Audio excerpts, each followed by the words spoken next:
Salut Jonathan. Juste, est-ce que tu peux nous dire comment tu as trouvé l'équipe de Dortmund au match aller? Est-ce que tu t'attendais à cette opposition-là? Qu'est-ce qui t'a marqué? Qu'est-ce qui t'a surpris sur cette équipe? Merci beaucoup. Bon, c'est d'abord une équipe avec beaucoup d'expérience, beaucoup de bons joueurs qui ont déjà été dans une situation comme ça, comme ils sont finalistes de la Champions League l'année dernière. Après, c'est une équipe qui a su mettre son jeu en place très rapidement, qui nous a mis sous pression, qui était très bien dans le jeu, qui nous a mis sous pression pendant quasiment presque toute la première mi-temps. Et après, ouais, après petit à petit, je pense qu'on a mis notre jeu en place et on a su les poser des problèmes. Et je pense que notre intensité les a un peu posé problème vers la fin de match.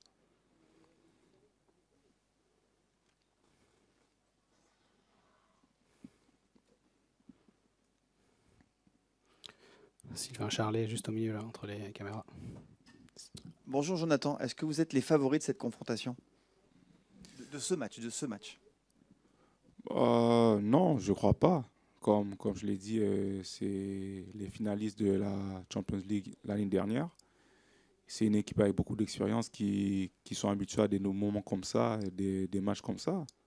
Alors pour moi, on part par favori.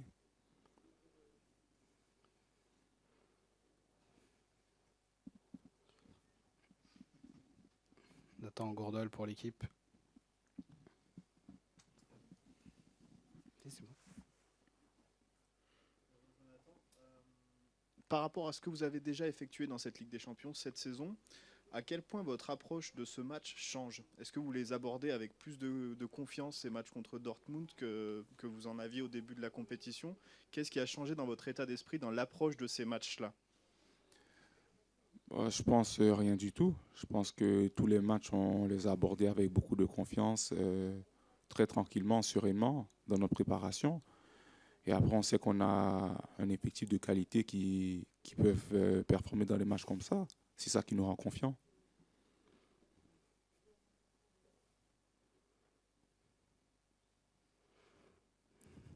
Olivier Fosseux pour la Voix des Sports, la Voix du Nord. Bonjour Jonathan, il faut donc la voix des sports. Un petit mot sur ton homologue à Dortmund, c'est Serhou Guirassy. Quel est ton avis sur ce joueur? Et est-ce que, voilà, on sait que demain, les buteurs, c'est important, ça peut se jouer entre toi et lui. Comment tu vois ce match par rapport à ce duel? Pour moi, il n'y a pas vraiment de duel. Après, c'est un très bon joueur qui fait des saisons très bien jusqu'à date. Après, on sait que c'est un attaquant très retourtable qui est très bon dans le duel, dans le jeu. On sait que c'est quelqu'un qui va être dangereux pour nous demain et je pense qu'on travaille sur ça pour essayer de qu'il soit le plus silencieux possible dans le match.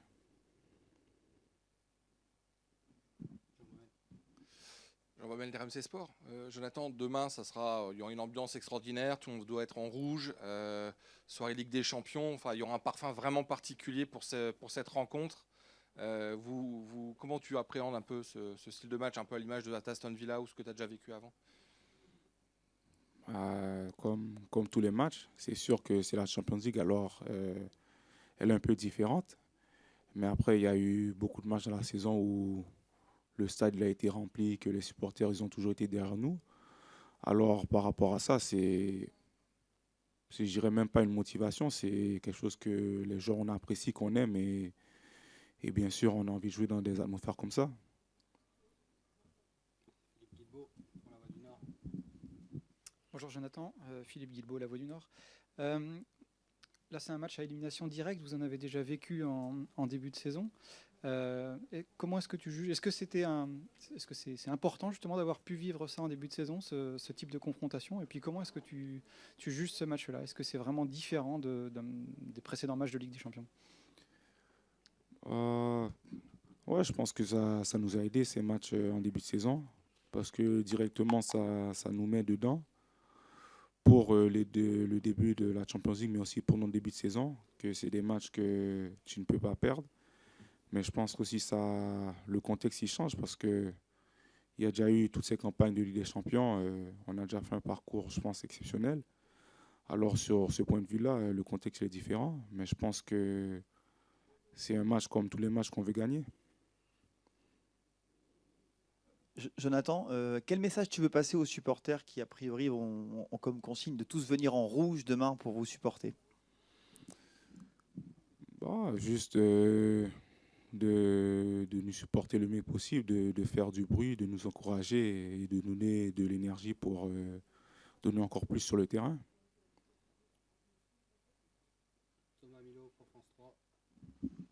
Bonjour Jonathan, est-ce que il va falloir vous parler avant cette rencontre pour pas être paralysé par l'enjeu justement de cette rencontre, même si j'ai bien compris que vous avez dit que vous étiez serein.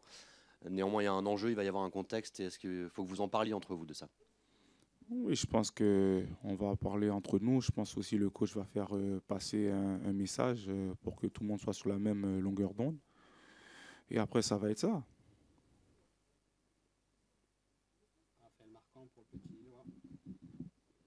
Bonjour Jonathan, Raphaël Marquand pour le Petit Lillois. Il y a une stat assez dingue te concernant au Stade Pierre-Mauroy, c'est qu'à chaque fois que tu as marqué un but, c'est arrivé 42 fois, Lille n'a jamais perdu.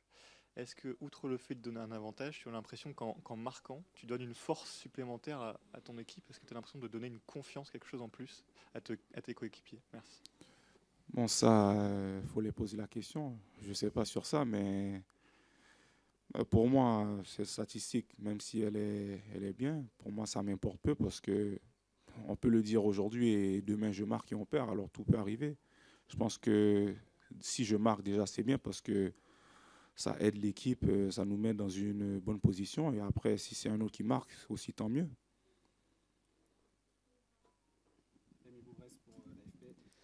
Bonjour Jonathan, Rémi Bouvresse pour l'AFP. Petite question par rapport à ton avenir. On sait que tu arrives en fin de contrat. On sait aussi que tu as dit que tu donnerais ta réponse en fin de saison concernant ton futur. Est-ce que tu as avancé dans ta réflexion? Première partie de la question. Et deuxième partie de la question, qu'est-ce qui pourrait te permettre, ou plutôt te donner envie de rester? Merci. Ouais, comme j'avais dit, je pense que ma réponse ça va être en fin de saison. Je pense que pour aujourd'hui, j'aimerais rester sur le match et seulement me concentrer sur le match. Bonjour Bruno, Thomas Bonjour. Milo, France 3. Je vais revenir sur la question que je posais à Jonathan. Effectivement, c'est peut-être plus à vous qu'il faut l'adresser. Quel mot vous allez avoir justement pour éviter que vos joueurs ne soient paralysés par l'enjeu historique pour le club demain soir? Bon, je n'ai pas l'habitude de beaucoup parler non plus la veille des matchs. Je le ferai demain avant le match. Mais ce qui est important, je pense, c'est déjà de savoir qu'on a, comme l'a dit Jonah, on a réalisé un parcours exceptionnel en Champions League. Bien sûr qu'on a envie qu'il continue. Mais ce match doit être pris, je pense, avec beaucoup de plaisir avant tout. Et pour qu'il y ait du plaisir, il ne faut pas qu'il y ait une pression négative. Je vais répéter un petit peu ce qu'a dit mon homologue parisien hier. Il faut être à 100% et pas à 105 ou 102 ou 110. Parce que si vous êtes à 105 ou 110, vous surjouez ou vous êtes inhibé. Donc simplement se préparer comme on a l'habitude de le faire. On a déjà fait des performances de très haut niveau ici à Pierre-Mauroy en Champions League. À nous de mettre les mêmes ingrédients, même si c'est un contexte un petit peu différent puisque c'est un match à élimination directe, mais à nous de mettre les mêmes ingrédients pour faire le maximum. Et après, on verra le résultat demain. Si on a fait le maximum, on acceptera, quel que soit le résultat, on acceptera ça. Et c'est ce qui est le plus important dans ce sport. Nathan, pour l'équipe. Bonjour Bruno. Bonjour. On a reçu un bulletin médical où ne figure pas Osame Sarawi. Je voulais savoir si on a vu qu'il avait repris l'entraînement collectif hier. Est-ce qu'il est disponible? Est-ce qu'il va être dans le groupe demain? Oui. Et plus largement, est-ce que vous pouvez nous faire un point sur votre effectif? Est-ce que tout le monde va bien parmi ceux qui sont absents du point? Pas de malades, pas de grippés? Non, hormis ceux qui vous ont été signalés sur le communiqué médical, tous les autres sont opérationnels et seront donc dans le groupe, y compris Osame, pour répondre à votre première interrogation. Rémi pour l'AFP. Bonjour Bruno. Bonjour. Une question à la continuité de celle de mon confrère. Au match aller, Ethan Mbappé était titulaire, notamment pour apporter de la profondeur, des courses. On sait que c'est un rôle qui a longtemps et qui est d'habitude celui de Mathias Fernandez Pardo. Est-ce que vous considérez aujourd'hui qu'il est suffisamment apte, par exemple, pour débuter ce match? Tous les joueurs qui sont à ma disposition sont aptes, puisque sinon ils ne seraient pas dans le groupe. Certains n'ont pas 90 minutes dans les jambes puisqu'ils reviennent de blessures. Donc je ferai mon choix demain. Je ne vous le donnerai pas ce soir. Je ferai mon choix demain pour la compo de départ. Et donc tous les joueurs qui sont à ma disposition et dans le groupe sont susceptibles de débuter demain. Donc faire Mathias comme tous les autres. Samuel Duhamel, RTL.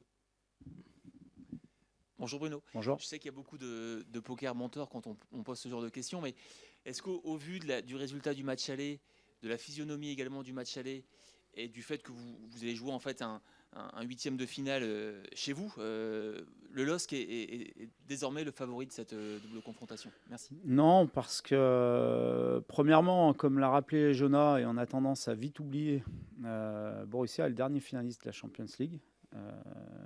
Et pour aller en finale, ils avaient éliminé le Paris Saint-Germain. Donc ça montre toute la qualité de cette équipe. Deuxièmement, ils ont des joueurs extrêmement expérimentés qui ont davantage l'habitude de jouer ce genre de match que nous. Et troisièmement, sur leur parcours en Champions League notamment, ils ont 3 victoires sur les 4 déplacements qu'ils ont effectués dans la phase de groupe.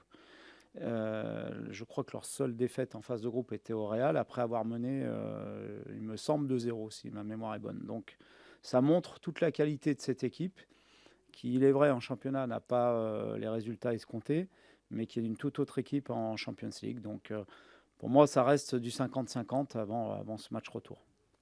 Philippe Guilbault pour La Voix du Nord. Vous parliez d'expérience, justement.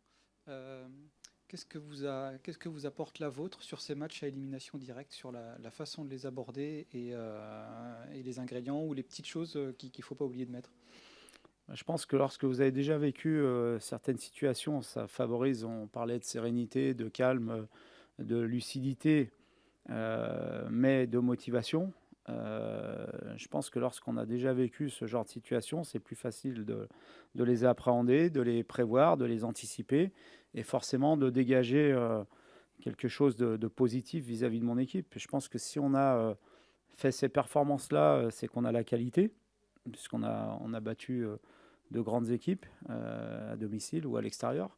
Ça veut dire qu'on est capable de le faire. Donc il faut à la fois avoir confiance en notre équipe, confiance en nos moyens, tout en étant prudent, tout en faisant preuve d'humilité, de calme et de sérénité.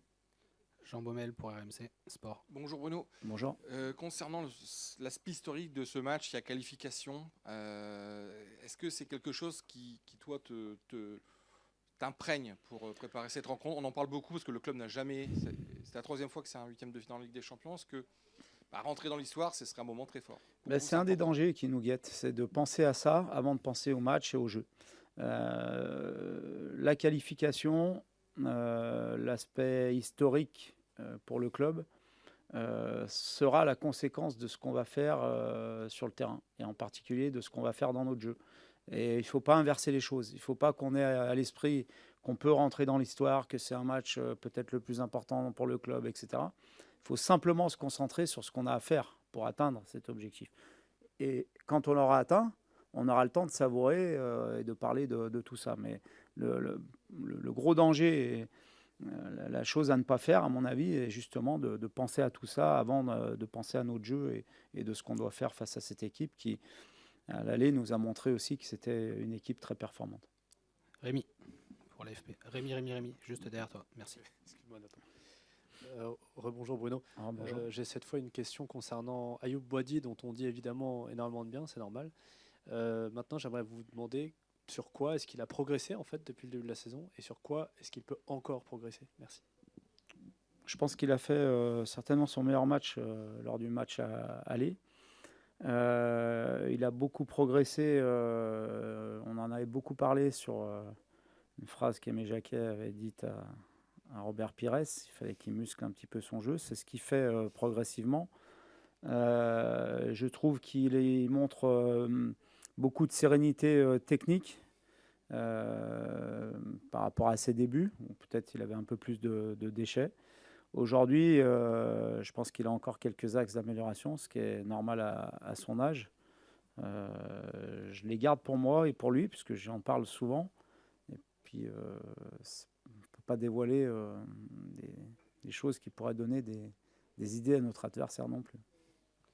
Nathan, pour l'équipe. Vous parliez du danger de penser au côté historique d'une potentielle qualification.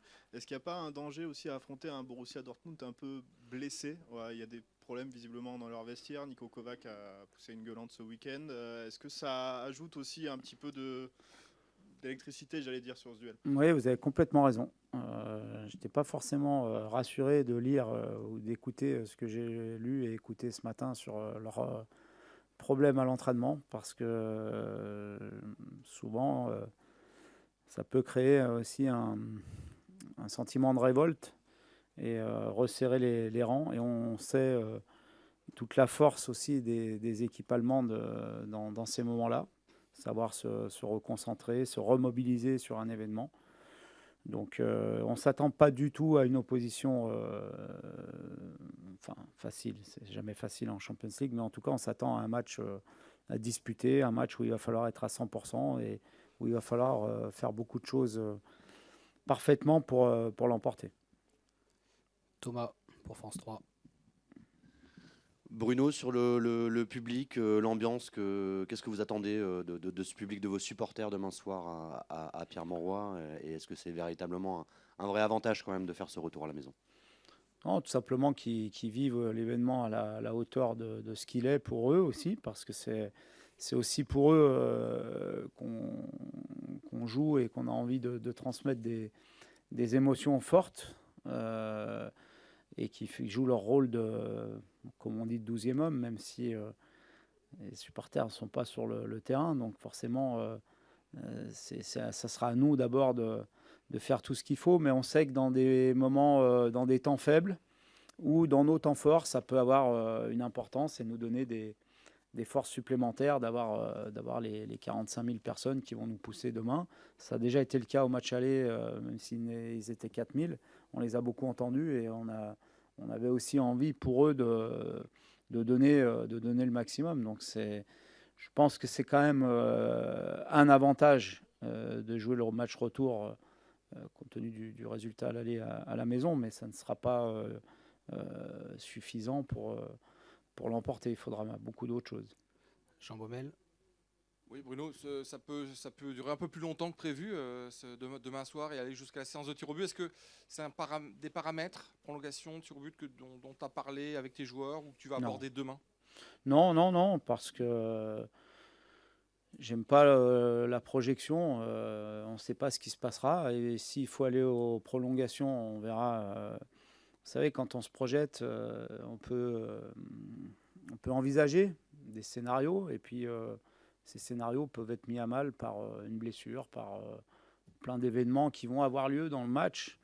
Et finalement, il faudra faire autre chose. Donc je préfère m'adapter sur le moment. Et si on doit en arriver là, y compris pour les tirs au but, parce que pour moi, même si je sais qu'il y a deux tendances, évidemment que c'est un geste technique, mais un geste technique qui est énormément et beaucoup plus lié à la gestion des émotions qu'à la technique pure. Donc vous pouvez tirer 500 pénaltys la veille à l'entraînement et les mettre.